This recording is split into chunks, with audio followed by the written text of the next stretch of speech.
2장 3항 신앙고백이 나오죠? 2장 3항 신앙고백 다시 한번 환기해서 읽어보고 강의를 좀 더 진행하도록 합시다. 같이 읽습니다. 신성이 단일한 가운데 본질과 능력과 영원함이 동일하신 새 위격들이 계시니 성부와 성자와 성령이시다. 성부는 누구에게서 나시거나 나오시는 분이 아니시며 성자는 성부에게서 영혼 안에서 나셨으며 성령은 성부와 성자에게서 영혼 안에서 나오셨다. 그렇죠? 18페이지 한번 보세요. 그 앞 페이지에.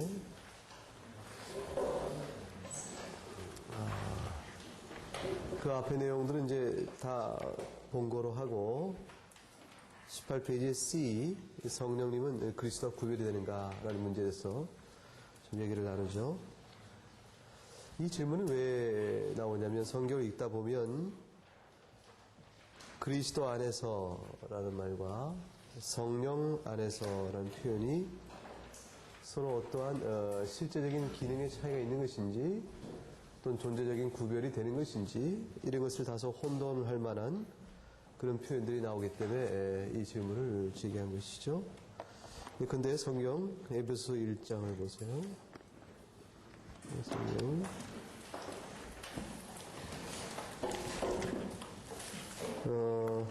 에베소서 1장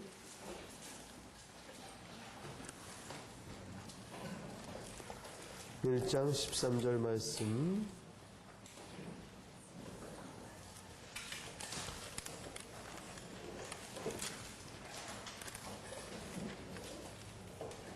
1장 13절에 보면 그 안에서 너희도 진리의 말씀 곧 너희 구원의 복음을 듣고 그 안에서 또한 믿어 약속의 성령의 인치심을 받았다라는 말이 나오는데 그래서 그 안에서는 그 12절과 물고 들어가죠.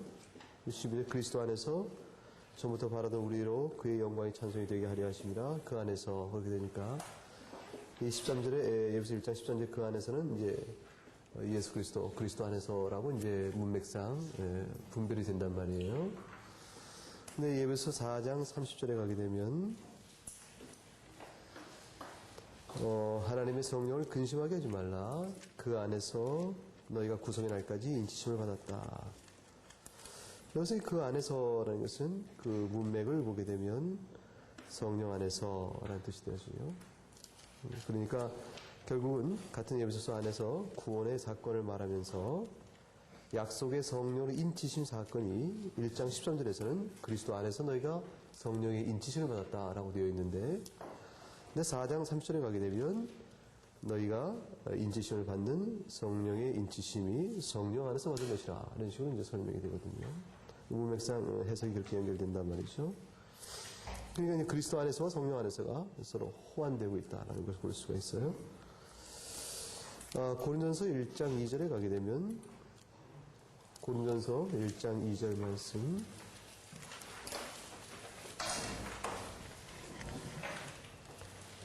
1장 2절 말씀을 같이 읽어보면 고린도에 있는 하나님의 교회 곧 그리스도 예수 안에서 거룩하여지고 성도라 부르심을 입은 자들과 또 각지에서 우리 주 곧 저희와 우리 주 되신 예수 그리스도의 이름을 부르는 모든 자들에게 이렇게 되어 있는데 로마서 15장 16절 말씀을 보면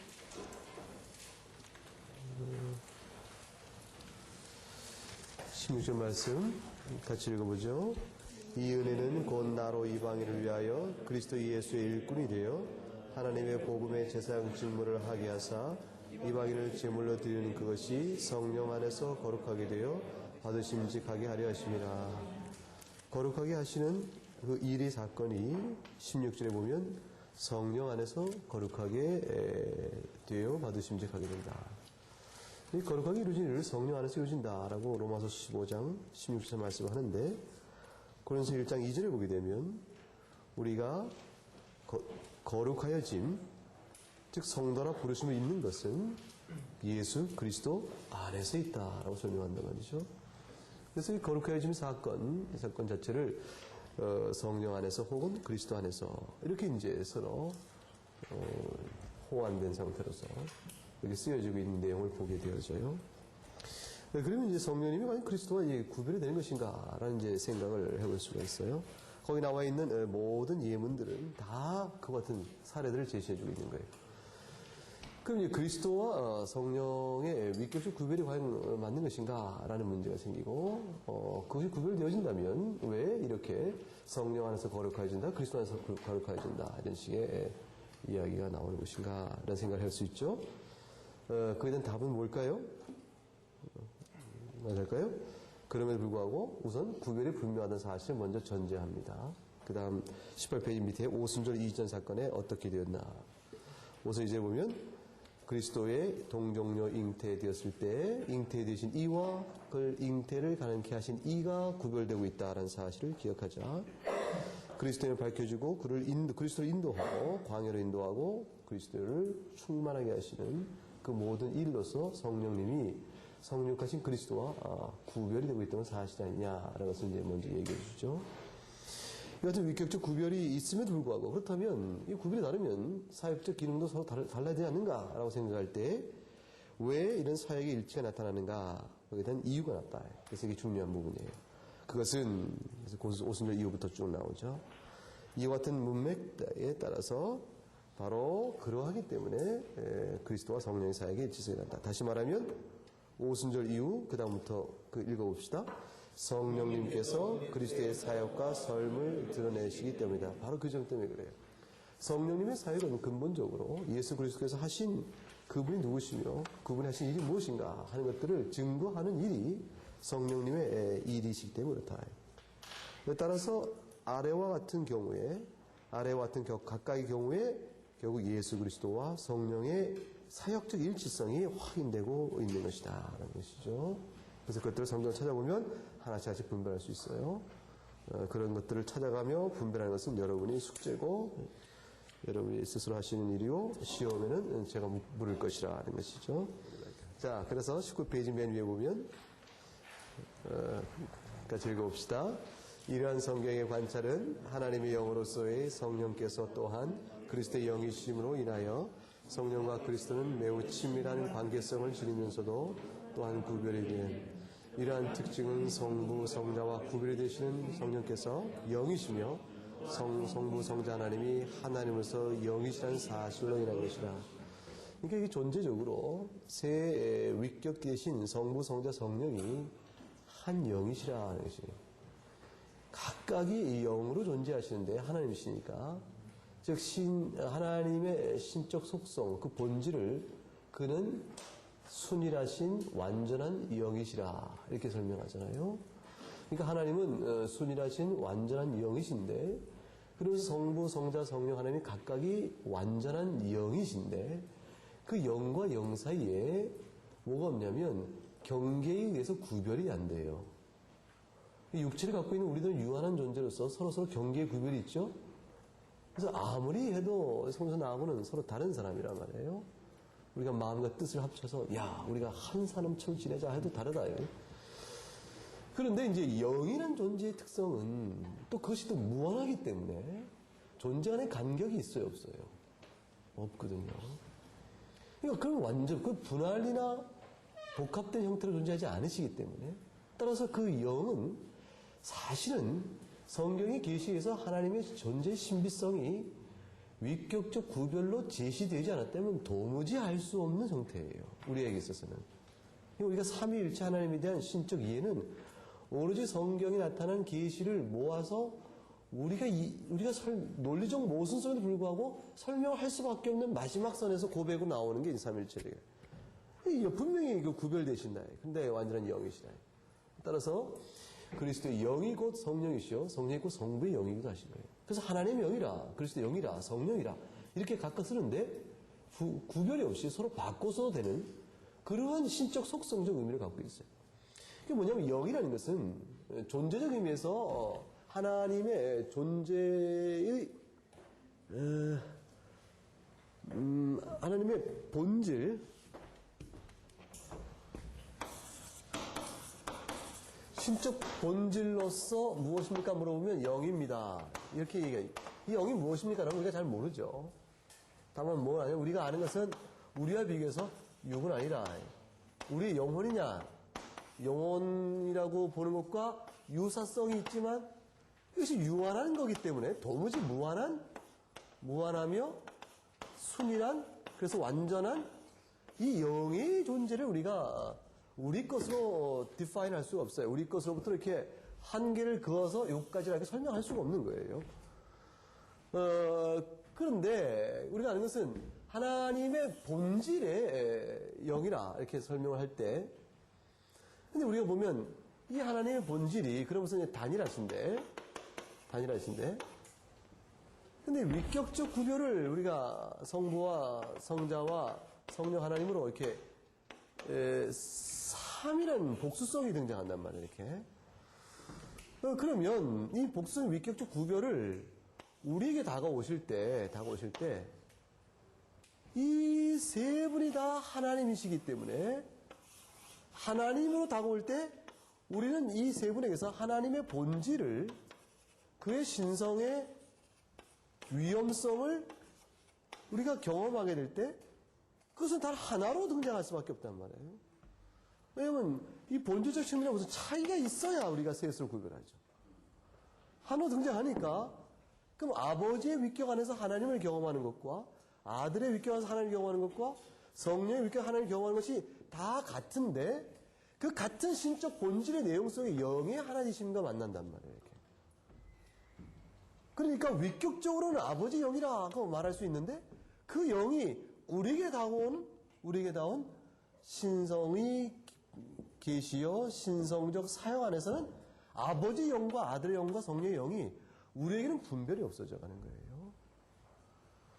다만 그럼에도 불구하고 구속사의 맥락 안에서 우리에게 계시해진 말씀에 근거하여 어느 위격에게 전위한다. 이게 어떤 사역적 측면의 대표성을 돌려드릴 때 아버지의 위격이 하신 일이라 함으로 아버지 영이라 말하지만, 그러나 그 아버지 영의 일이 영으로는 사실 본질이기 때문에 곧 아들의 영의 일이요 성령의 일이기도 하신 것이다. 이렇게 되어질 수 있는 그 일치성이 성경에 등장하는 거예요. 매우 신비롭죠.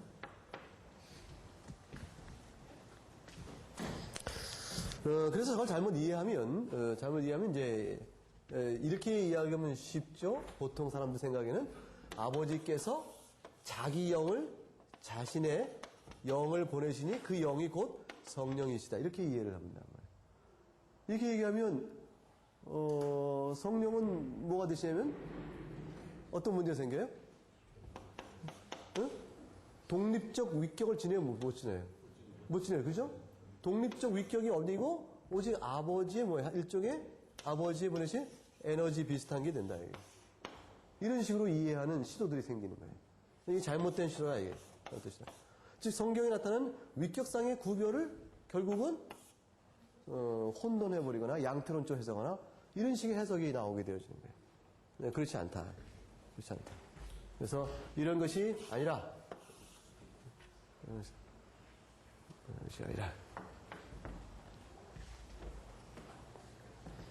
그래서 19페이지 밑에 하이데거리 문답에 관한 설명 부분을, 해설 부분을 좀 덧붙여 놨으니까 이해에 도움되도록 살펴보도록 합시다. 24문답. 자, 문을 같이 읽습시다. 이 조항들이 어떻게 구분이 됩니까? 답. 세 부분으로 구분이 됩니다. 첫째는 성부와 우리 창조에 관한 것이며, 둘째는 성자와 우리의 구속에 관한 것이며, 셋째는 성령과 우리의 성화에 관한 것입니다. 이 조항들 줄치고 무엇일까요? 이 조항들 줄치고 무엇인가를 밝히시오. 사도신경입니다. 사도신경을 이렇게 분해해보면 세 요소로 나눠진다는 것이죠. 그때 첫 번째 내용은 창조를 고백하는데 누구와 연결시켜요? 성부 하나님이죠. 구속사건은 성자. 그리고 성화사건은 성령과 연결시켜서 사도신경적으로 신앙 고백한다. 질문 1 같이 읽어요.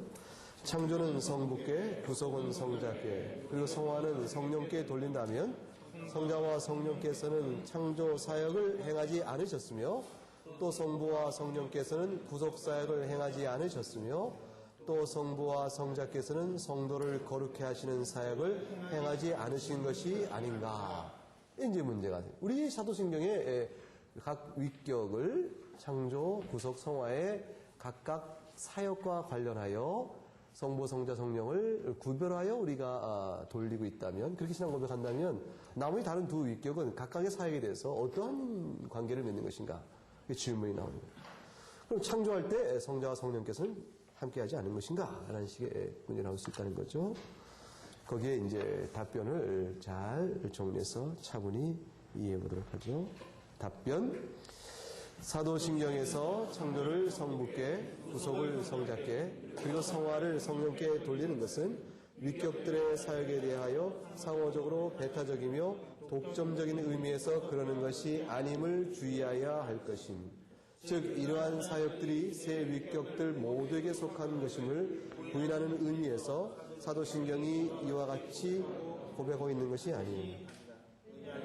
왜냐하면 다음과 같이 다른 두 위격들도 한식의 사역에 함께하고 있기 때문이다. 이게 중요한 얘기예요. 비록 사도신경에서 창조를 성부께, 구속을 성자께, 성화를 성령께 돌리고 있으나 그렇다고 하여 이것이 배타적이며 독점적 의미에서 그 돌려진 그 위격에게만 그 사역이 있다라는 사실을 고백하고 있는 것은 아니라 그 말이에요.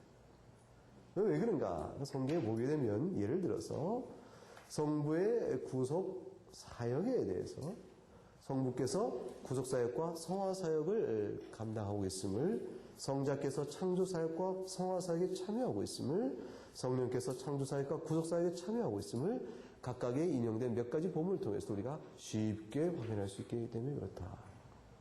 그러므로 이 사역들은 배타적이며 독점적이 아니라는 사실을 유익 있게 보아야 한다. 그 다음 달라 같이 읽어보죠. 그럼에도 창조 사역은 성부께 돌려진, 그것은 배타적이며 독점적인 의미에서가 아니라 바로 그가 신성과 신적 사역들의 기원이시기 때문인, 이게 중요한 얘기예요. 출처. 왜 그럼에도 불구하고 왜 창조 사역은 성부께 돌리는가? 그는 기원성 때문에 그런 거예요. 즉 성부께 신성과 신적 사역들의 기원성을 두고 있기 때문에 그렇다. 아주 중요한 얘기예요.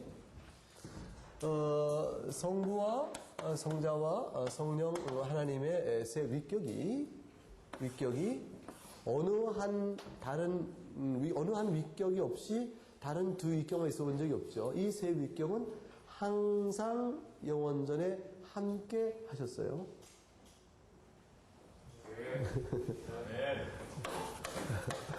항상 영원 안에서 in eternity, 항상 영원 안에서, 이게 사실 항상이란 말은 불편한 말이에요. 사실 영원 안에서 함께 하셨다. 근데 이제 우리의 어감상 함께 하셨다, 이렇게 이 말을 덧붙여요. 이 말을 이렇게. 근데 영원 안에서 세 위격은 항상 함께 계셨는데, 아버지께서 나시고 아들이 아버지께부터 낳음을 받으시고 아버지께서 성령을 내보내실 때 아들을 통하여 내보내시며, 성령께서 아버지로부터 아들을 통하여 나오심을 받으신다. 또 이렇게 나오심을 받는다. 이제 이런 관계로 위격이 존재적 관계를 갖죠. ontological relation이에요. 세 위격의 존재론적 관계성. 그걸 이제 위격의 관계성이라는 말로 줄여보면, 위격의 관계성 안에서 누구에게 기원이 돌려지냐면 아버지께 기원성이 돌려지거든요. 그렇다고 해서 종속성을 의미하는 것인가? 아버지께 기원성이 돌려지는 것은 곧 종속성을 의미하는가? 누구의 종속성이죠? 성자와 성령 하나님의 종속성을 의미하는 것인가? 라는 질문이 나올 수 있죠? 그렇죠? 그래서 이 종속성의 문제가 생길까지, 그렇죠? 이 문제는 굉장한 고민거리였어요. 실제로 신학적인 가운데서 이 종속성을 어떻게든 불식시키기 위해서, 종속이 아니니까. 그러니까 미련한 인간들은 그러면 기원은 존재론적 우월성을 갖고, 기원은 또 결과되어진 것은 존재론적 열등성을 갖는다는 것이 우리의 박힌 인식이거든. 그렇기 때문에 이 아버지께 성자 하나님께 기원서 돌리면 종수성을 피할 수 없다라는 이제 그 큰 문제점이 항상 인식되죠. 그럴 때에 이거를 피하는 한 가지 설명 방식이 뭐냐면 이 종속적이지 않다. 왜냐하면 1. 성부께서는 성자와 성령이 없이 성부께서 성자와 성령이 없이 계신 적이 있다 없다? 없다. 성부께서 기원임에도 불구하고 기원이면 기원도 결과되어진 내용이 없이 홀로 있을 수 있다는 어떤 사실을 가지면서 존재론적 우월성 갖는 거 아니에요? 그렇죠? 그런데 성자와 성령 하나님이 없이 계신 적이 있다 없다? 없다. 이 없다. 그러므로 우월성, 존재론적 우월성이 아니라 두 번째 잘 기억해놔요. 이 시험에 나오면 써야 돼 이렇게. 두 번째,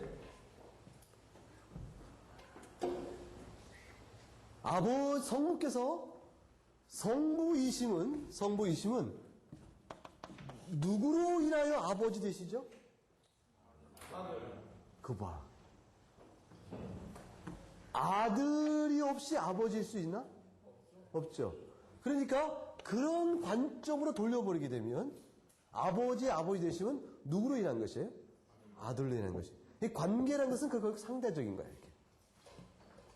그래서 비록 아버지께서 기원으로서 존재적 우월성을 갖는 게 아닌가라고 하지만 그럼에도 불구하고 그것은 존재적 우월성이 아니라 그것은 없이 홀로 계신 적이 없으시며 그리고 또 아버지 되시면 아들로 인하여 되신 것이라. 성령의 나오심을 인하여 아버지의 기원성이 되는 거예요. 그러니까 이 역적 측면에서 둘 사이에 시간적 간격이 없고 홀로 있은 적이 없기 때문에 결과적으로 이 관계의 원리는 항상 대등성으로 설명되는 거예요. 그 대등성이 바로 뭐냐면 아버지 안에 아들이 있고 아들 안에 아버지 계시다는 말 속에 가장 확연하게 설명되는 닥트리는 뭐라고 그랬죠? 페리코레시스라는 거예요. 닥트리노 페리코레시스. 상호 의존, 상호 침투, 상호 내재, 상호 교통 이렇게 표현되는 말이에요. Moving around, dancing around, 함께 어울려 끊어지지 않는 거예요. 그래서 기독교 신과는 삼일체 하나님이어야 하는 것이지 그저 단일신 그러면 하나님체 기독교 신과이 될 수가 없는 거예요. 그래서 이 하나님의 내재성 안에서는 기원이시고 여기서부터 기원이 나오는 거예요. 그럴 때 기원을 돌린다. 그런 특성 때문에 위격적 관계의 특성 때문에 창조라는 경륜과 맞물려서도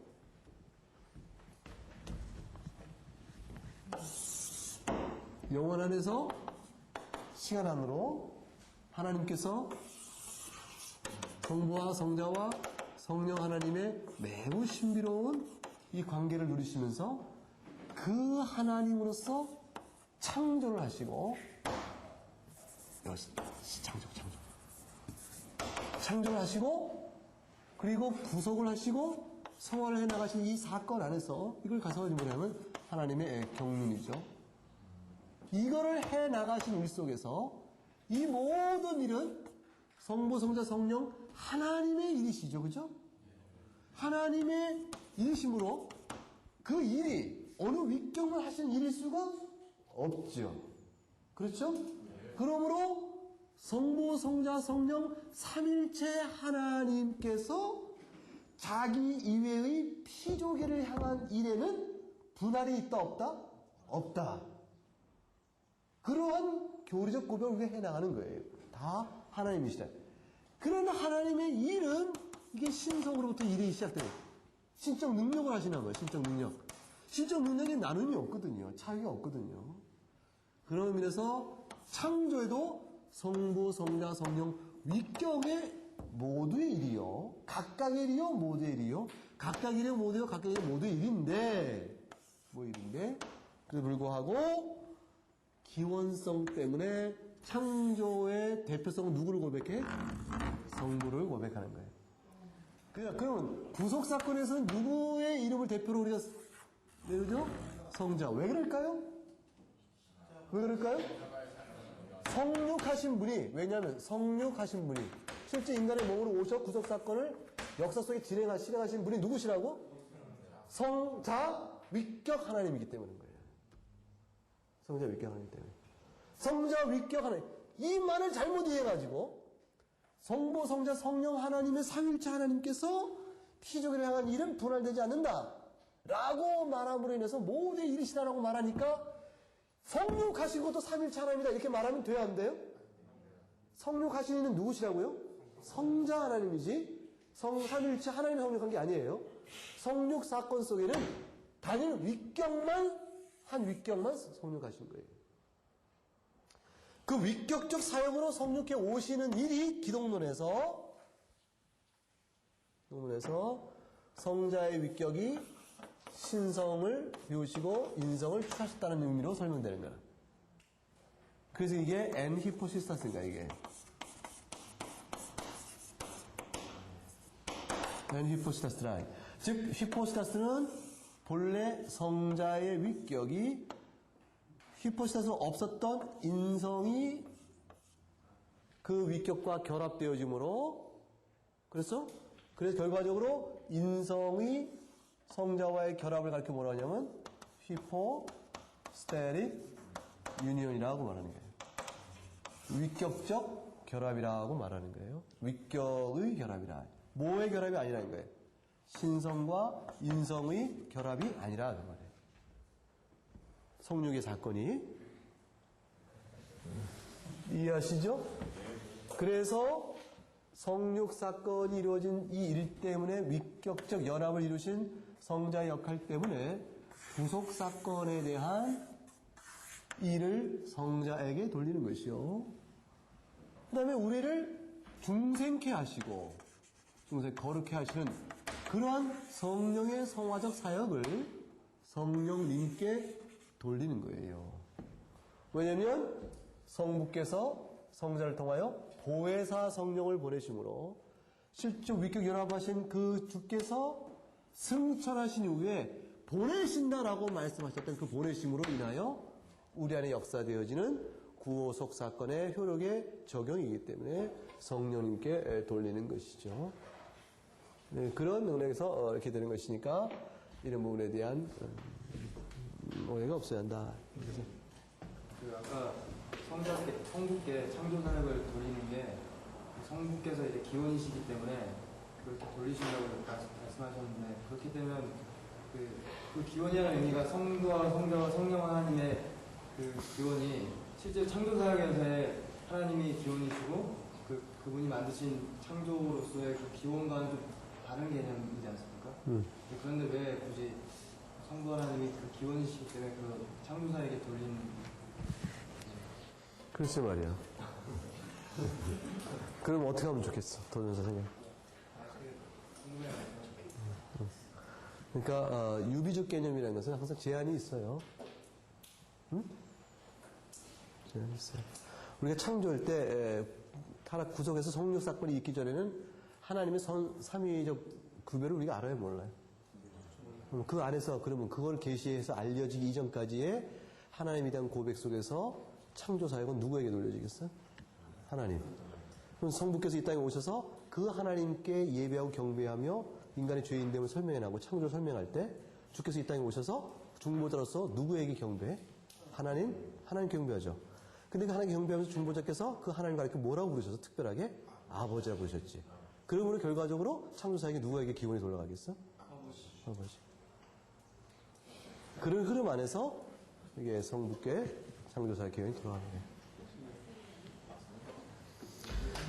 응? 근데 또 성경에 어떤 부분에 예수님께서 또 창조를 하셨다.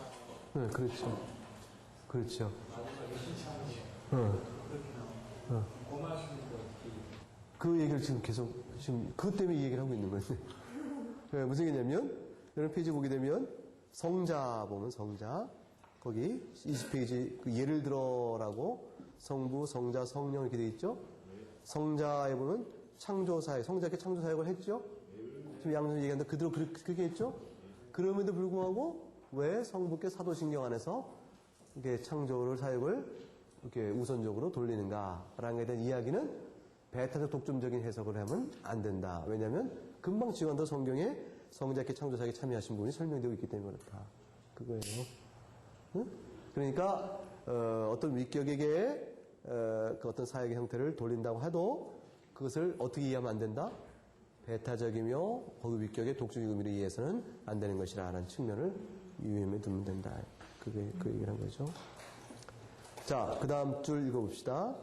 구속사역이 성자께 돌려지는 것은 물론 배타적이며 독점적인 의미에서가 아닌 우리의 죄를 대속하기 위한 속죄 제물로서의 짐을 지시기 위하여 십자가에서 죽으신 이가 성부가 아니요 성령이 아니요 성자이시기 때문임. 마찬가지로 성령께서 우리를 성화시키는 사역을 직접적으로 행하시기 때문에 그로 말미암아 우리의 성화가 실현되기 때문에 배타적이며 독점적인 의미에서가 아니라 성령께 성화의 사역이 돌려진다. 질문 2. 하지만 삼일체 하나님께서 피조물을 대하여 행하시는 모든 일들은 다른 두 위격들에 대한 고려함이 없이 어느 한 위격에만 속한 것이 할 수는 없는 것이 아닌가. 그렇다면 창조, 구속, 그리고 성화 같은 일들은 피조기를 향한 사역이므로 창조를 성부께, 구속을 성자께, 성화를 성령에 구별해 돌리는 것이 무의미한 것이 아닌가. 굳이 뭐 그렇지 않다고 말하면서 이게 굳이 구별해 둘 필요가 뭐가 있겠는가. 답변 다시 읽읍시다. 삼일체 하나님의 피조기를 향한 사역은 분리되는 것은 아니지만 세 위격 가운데 어느 한 위격에게 고유한 질서와 방식조차도 파괴하는 것은 아니다. 성부는 자신을 말미암아 성자와 성령을 통하여 모든 일을 하신다. 성자는 성부께로부터 나와 성령을 통하여 모든 일을 하신다. 그리고 성령은 성부와 성자께로부터 나와 자신을 통하여 모든 일을 하신다. 그러므로 삼일체 하나님의 모든 위격들이 창조와 구속과 성화의 사역을 행하시지만 성부는 성자와 성령의 매개를 통하여 일하시며 성자는 성령의 매개를 통하여 일하시고 성령께서는 자신을 통하여서 직접적으로 일하시는 한편 중보자이신 성자의 매개를 통하여 일하신다. 이와 같은 특성들 외에 실제로 그러면 삼일체 하나님께서 피조계를 향한 사역은 분할되거나 나누어지지 않는다라고 해서 세 위격의 참여가 다 말해지지만 세 위격의 참여가 어떤 방식일까를 생각해보자 말이에요. 어떤 방식일까? 그럴 때에 결국은 내재적 삼일체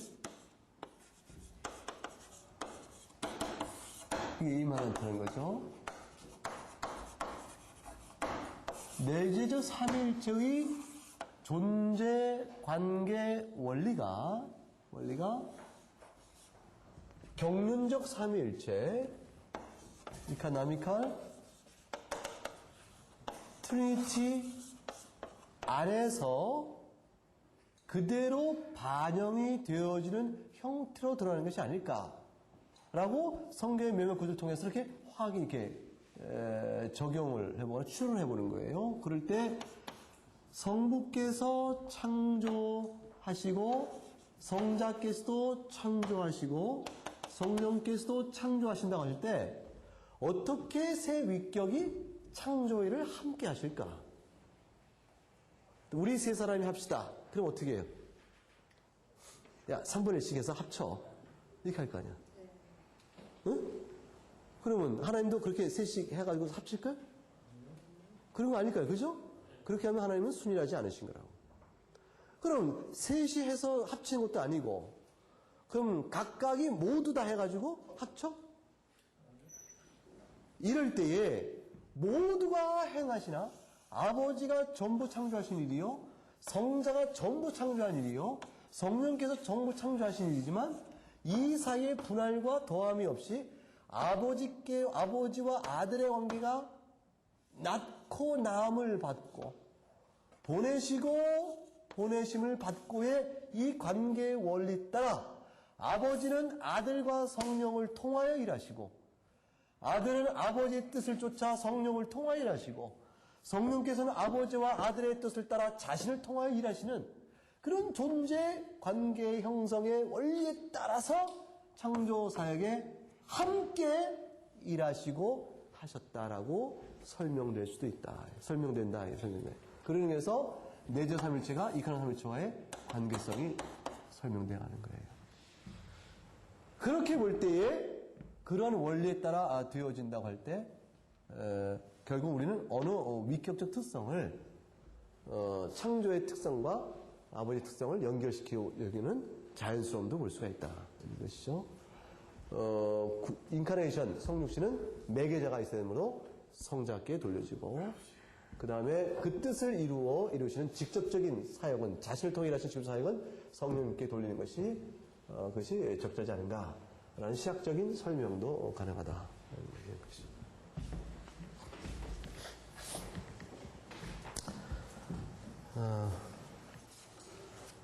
넘어가서 22페이지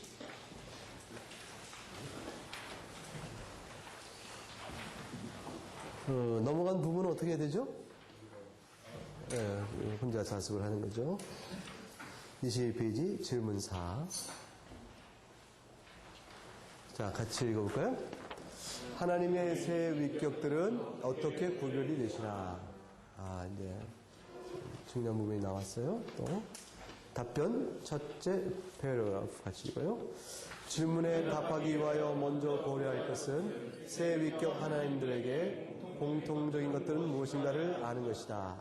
우선 하나님의 신성에 속하여 있는 영원성, 광대성, 전능성, 지혜, 선하심 등과 같은 하나님의 본질적인 속성들은 새 위격들에게 공통적이다.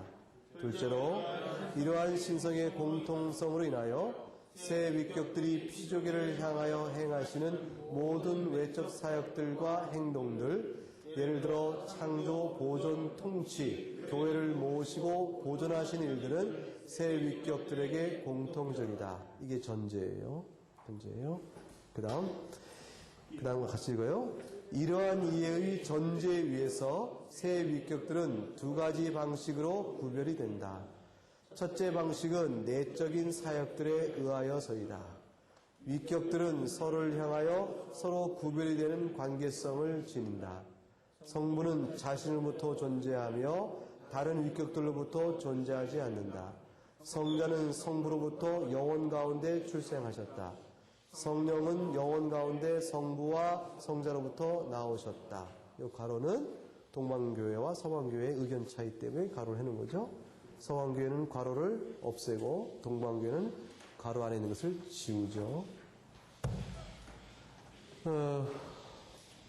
그런 이제 위격의 존재 관계의 원리 때문에 구별이 일단 된다.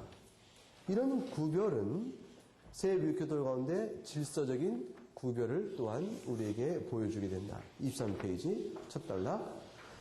따라서 새 위격들 가운데는 존재의 질서가 있다. 성부는 제1위이시며 성자와 성령의 신성의 기원이시다. 성자는 제2위이시며 영원한 출생에 의하여 성부로부터 나심으로써 신성을 전달받는다. 성령은 제3위이시며 영원한 발생에 의하여 성부와 성자로부터 나오심으로써 신성을 전달받는다. 이것은 성부의 신성이 성자의 신성을 낳았거나 성령의 신성이 성자와 성부의 신성으로부터 나왔다는 것을 의미하는 것이 아니다. 성부께서는 자신과 동일한 신성을 가지신 성자의 위격을 낳으신 것이며 성령의 위격이 성부와 성자로부터 나오셨음을 의미하는 것이다. 왜냐하면 신성의 본질이 신성의 본질을 출생하거나 신성의 본질을 발생하는 것이 아니며 위격이 위격으로부터 출생하거나 발생하는 것이기 때문이다. 신성의 본질의 위격의 출생과 발생과 더불어 전달되는 것이다. 아, 이게 무슨 말인지 알겠어요? 요 패러그래프는 가로 넣기로 시험에 내볼 만한 거예요. 가로 넣기로. 무슨 말이 되냐면, 세 위격들 가운데 존재의 가로가 있다. 뭐죠? 질서. 아, 잘 맞히네. 성부는 제1위이시며 성자와 성령의 신성의 무엇이다? 기원이시다. 성자는 제1위이시며 영원한 뭐에 의해서? 출생에 의해서. 제가 좀 이렇게 말하는 게 시험에 나오면 그게 빈칸이라는 얘기예요. 성부로부터 나심으로써 뭐를 전달받는다? 신성을 전달받는다. 성령은 제3위이시며 영원한 뭐? 발생. 그래서 성부와 성자로부터 나오신 신성을 잘 받는다. 그 다음에 더 중요해. 그 다음에. 이것은 성부의 가로, 뭐? 신성이, 아니면 성부의 신성을 써주고, 성부의 신성이 성자의 뭐를 낳았다거나, 신성. 그러니까 앞에 성부의 신성이는 써주고, 성자의 괄호를 낳았거나, 괄호의 신성을 낳았거나, 또는 성령의 신성이 성자, 성부의 뭐로부터? 신성으로서 나왔다는 것을 의미하는 것이 괄호. 아니다. 이게 아니다가 중요한 거예요. 뭐가 뭐를 못 나고 지금 부정하고 있는 거죠? 지금 부정하고 있는 게 뭐예요? 신성이 신성을 낳는 것이 아니라 그 말이에요. 성부께로부터 성자가 나왔다고 말하는 것은 성부께로부터 성자라는 위격이 나왔다는 뜻이지, 성부로부터 성자 하나님이라는 신성이 나왔다는 뜻이 아니에요. 그 신성은 어떻게 해요? 신성은 영원에 항상 그대로 계셨던 거예요. 그러니까 전달을 받을 뿐, 즉 위격이 출생함으로 그분이 하나님이신 거라는 관계가 형성될 뿐, 신성이 비로소 신성을 낳는 게 아니에요. 그래서 이게 굉장히 중요한 말이에요. 그래서 성부께서는 자신과 동일한 신성을 가지신 성자의 뭐를 낳으셨다? 위격을 낳으신 것이요. 성령의 위격이 성부와 성자로 나오심을 의미하는 것이다. 왜냐하면 신성의 본질이 신성의 본질을 출생하는 것이 아니라 본질이 본질을 출생하거나 본질이 본질을 발생하는 것이 아니며 위격이 위격으로부터 출생하거나 위격이 위격으로부터 발생하는 것이기 때문이다. 신성의 본질이 위격의 출생과 발생과 더불어 전달이 되는 것이야. 그러니까 위격의 가로 열고 위격의 출생과 발생과 더불어를 가로 닫으면 신성의 본질은 뭐 하는 거죠? 출생이나 발생하는 게 아니라 뭐예요? 전달될 뿐이에요. 이 전달은 말로 그냥 설명하고 있는 거예요. 위격이 출생과 발생하는 거예요.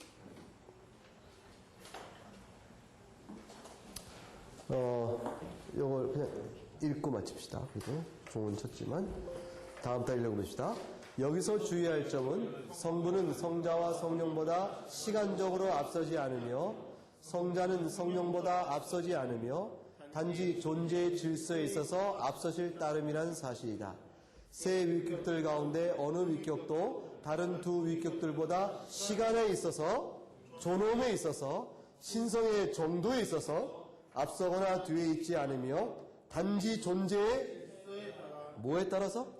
질서에 따라 구별이 될 뿐이다. 성부는 성자가 없이 또는 성자는 성령이 없이 존재하신 적이 없다.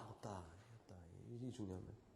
하나님은 자신 안에 항상 영원히 변함이 없이 계셨으며 자신의 말씀 가운데 자신을 그렇게 계시하신 것이다.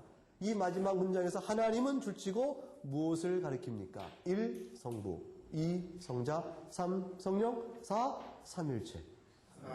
삼일체 하나님. 여러분 잘하네요. 대답을 잘해요.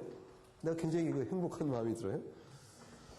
이 어려운 강의를 이렇게 쉽게 다들 잘 이해하시고 굉장히 훌륭해요. 같이 읽어볼까요? 세 위격이 구별이 되는 둘째 방식은 무슨 방식? 둘째가 중요해. 또 둘째. 첫째 방식을 비롯되는 것으로 세 위격들이 피제별을 향하여 행하시는 뭐의 질서? 사계 질서. 첫째는 그러니까 첫째 구별은 무슨 질서라고 그랬죠? 존재의 질서. 둘째 구별의 방식은 사역의 질서. 성부께서는 성자와 성령의 사역의 기원이시며 다른 두 위격의 뜻을 행하심으로 행하시는 법이 없으시며, 무슨 말이 이렇게 돼 있나? 왜냐하면 성부께서는 행하시는 법이 없는데 무슨 행하시는 법이 없냐면 다른 두 위격의 뜻을 성부께서 행하시는 법이 없고 다른 두 위격이 성부의 뜻을 행한다 그 말이에요. 그 말을 하려고 이렇게 써놨는데 말뜻이 이렇게 됐어요. 좋게 문장을 만들어 보세요. 이해하셨어요? 자신으로부터 자신의 뜻을 행하신다. 이 말을 하려고 그렇게 한 말이에요. 성자는 누구의 뜻을 행해요? 성부의 뜻을 행하시고 성령은 성부와 성자로부터 나오는 뜻을 행하신다. 성부께서는 성자와 성령을 보내시지만 자신은 성자와 성령의 보내심을 받지 않으시고 성자는 성령을 통하여 일하시며 성부로부터 성도들의 심령에 성령을 보내신다. 하지만 성자 자신은 성령에 의하여 보내심을 받지 않으신다. 성령께서는 성부와 성자로부터 보내심을 받는다. 이런 등등의 사역적 질서로 인해서 위격적 구별이 되고 있다. 자, 그 다음 같이 읽어요. 그러나 여기서 성자와 성령이 보내심을 받는다고 말하는 것은 어떤 공간의 이동으로 이해하거나 마치 하나님에게 어떤 변화가 있는 것처럼 이해해서는 안 된다. 이거 참 중요해요. 성부가 성자를 보내신다. 그러면 항상 우리는 공간적 그림으로 그걸 연상하죠? 그러나 연상을 우리가 그렇게 한다고 해서 실제로 그렇게 되는 거죠. 여러분 보세요. 여러분 기도하실 때 하나님 아버지 이렇게 기도할 때 불러요. 그래놓고 하나님 여기다 불렀으니까 모셔놓고 그 다음에 성자 하나님 예수님 여기다 불러서 모셔놓고 그 성령 하나님 불러서 여기다 모셔놓고 다 불러 모셨으니까 성부와 성자와 성령 하나님 내 말 다 들으시죠? 이렇게 공간 개념으로 나눠서 성부 성자 성령을 나누고 막 기도를 해요. 그때 기도하는 순간 우리는 이미 삼신론으로 빠지고 있는 거야. 사실 성부 성자 성령은 우리가 개념적으로 우리의 유한성 때문에 공부할 때 지금 어떻게 계속 그리고 있어 이렇게 하고 있죠 이렇게 하고 있지만 실제로 이렇게 공간적 개념으로 연상해서 나눠지거나 분할되는 분은 아니에요. 따라서 그건 뭐냐면 기도를 할 때 성부께 하는 기도를 곧 누구에게 하는 기도와 같은 거예요? 성자 성령께 하는 기도와 같은 거예요. 따라서 특별히 성령의 은사를 구하기 위하여 성부 하나님 아니고요 성자님 말고 성령 하나님 저에겐 필요하다니까요. 이렇게 성령 하나님을 굳이 불러낼 이유가 없어요. 그래서 따라서 너희는 이렇게 기도하라는 주기도문에 어떻게 되어 있죠? 하늘에 계신 우리 아버지. 기도의 대상으로 누구를 주님께서 우리에게 지정해 주셨어요? 성부 하나님. 그걸로 족한 거예요. 그러면 그 성부께 한 기도를 성령의 충만을 구하고 성령의 은혜를 구하고 거룩을 구하는 성령의 사역으로 대표성이 돌려지고 있는 이 사역적 질서 관계에 따라 성령께 돌려지고 있다 할지라도 기도를 누구께 한다? 성부 하나님. 너희는 기도를 이렇게 해라. 하늘에 계신 우리 아버지여 라고 기도할 때 그 기도를 받고 응답하시는 이는 위격상으로 성부께 하는 기도요 성령께 하는 성자께 하는 거 성령께 하는 기도가 되는 거예요. 굳이 성령 하나님께 기도합시다 라고 구분죠 떼는 그 순간에 거기에는 구원 격려 사역에 성령께 돌려지는 어떠한 신비적 은사와 치유의 역사와 어떤 초월적 연사에 대한 강한 자기의 의도성이 강하게 반영되어 성경적 교훈의 가르침보다 하나 더해서 나가는 신앙적 의욕이야. 성경의 가르침 속에는 그렇게 떼어내어 구별하고 기도하도록 되어 있지 않아요. 근데 우리의 종교성은 그거로는 마음이 안 차는 거예요. 성령을 따로 불러서 기도해야만. 근데 그건 거의 잘못 나가면 영매들이 하는 모당들이 초월하는 것과 비슷한 신앙의 양토 넘어가고요. 매우 조심해야 돼요. 그래서 가장 급진적 자유주의자가 성령을 불러서 초원구술을 한다고. 그래서 우리가 성경대로 믿고 성경대로 기도하고 성경대로 구하지를 못한다. 그러면 그럼 성령 하나님께 기도하면 안 됩니까? 성자 하나님께 기도하면 안 됩니까? 성부 하나님께만 이름 불러 기도해야 됩니까? 안 되는지는 모르겠어요.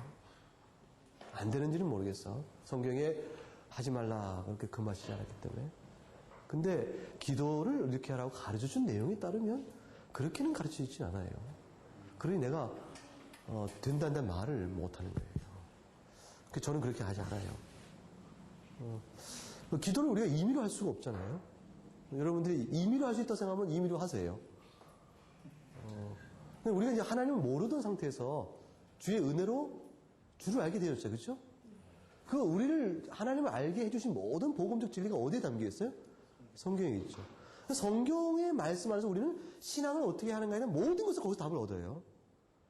그렇다면 그 모든 것을 답을 거기서 구할 때 기도를 어떻게 하는가라는 부분에서 답도 성경 안에서 주어질 때 그때 우리가 하나님을 알기 이전에 이방 종교나 우리의 그 타락한 성품에서 임의적으로 종교성을 구가했던 많은 그런 신앙의 양태들로부터 들어오는 것 중에 잘못된 것들 걷어내고 수정해야 되고 풀어져 가야 되는데 그런 분에서 다소 그런 분이 있을 수 있겠다.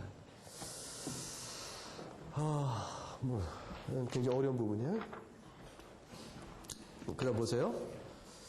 이것은 성자와 성령에 의하여 이루어지게 되는 어떤 일과 관련한 영원한 작정과 관련을 이해해야만 한다.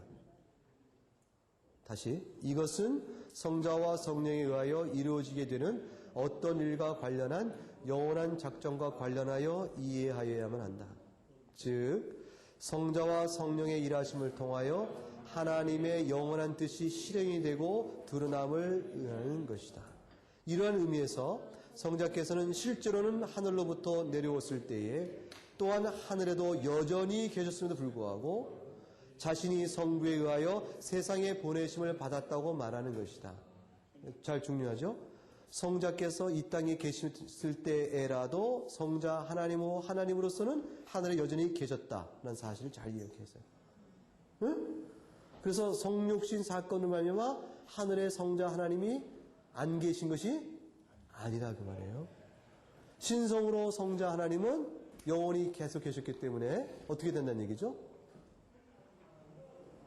삼위일체 하나님은 이위일체 하나님이 되신 적이 없으신 거예요. 성령께서도 사도들 이전에도 계셨어요. 중요해요. 오순절 성령 강림 때 비로소 성령께서 계신 게 아니고, 이게 굉장히 중요한 얘기가 잘 들어요. 성령께서도 사도들 이전에도 계셨으며 사도들 가운데에도 계셨음에도 불구하고, 다시 말하면 뭐예요? 성령께서 계시지 않은 적이 없으셨음에도 불구하고 자신이 오순절 날에 그들에게 비로소 마치 오신 것처럼 강림하셨다고 말하는 것이다. 이게 다 영원한 작정의 실행적 차원에서 말하는 것이야, 그 말. 뭐라고요? 하나님의 영원한 작정의 실행적 차원에서 이렇게 설명되고 있는 거예요. 구속사의 성취예요. 구속사의 맥락에서 성령께서 지금 오셨다라고 말하는 것이지, 지금 오셨으므로 이전에는 안 계셨다 말하는 것이 아니라, 이거예요. 네? 성자와 성령의 각 위격은 세상에 보내실 받는 말의 뜻이 성자와 성령이 전에는 존재하지 않았던 곳에 비로소 존재하게 됨이 시작됐다는 것을 의미하는 것이 아니라 성자와 성령께서 성부의 뜻을 세상 가운데서 성취하셨다는 것과 첫 번째. 어떤 의미를 한다? 첫 번째, 그것이 아니고 첫 번째 의미 뭐예요? 성자와 성자께서 성부의 뜻, 영원한 작정 안에 있는 성부의 뜻을 세상 가운데 실행하셨다라는 것. 그렇게 함으로 인하여 성부의 뜻에 따라 자신들의 임재를 드러내시고 역사하셨다는 것을 의미할 따르는 것이다. 그래서 오순절 성령 강림 사건은 성령 하나님의 역사적 현현인 거예요. 현현인데, 나타나심인데, 어떤 의미의 나타나심이라고요? 역사적 나타나심. 이 역사적 의미는 더 줄치고 풀었으면 뭐죠? 하나님의 영원한 작정의 실행적 차원에서의 나타나심. 그게 되는 거예요. 오순절 성령. 그게 그런 의미가 되는 거예요. 그 이전에도, 모세에게도 성령 충만은 있었고, 다윗에게도 성령 충만은 있었어요. 그러나 교회를 세우셔서 성화시키시고 충만케 하시는 그 역사를 구속사적 맥락 속에서 영원한 작정에 따라 그 실행의 때가 되었음에 나타나심으로 현현시키는 역사적 의미가 이때 드러났다는 뜻이에요. 이해하겠어요? 네. 그러면 잠깐 쉬었다가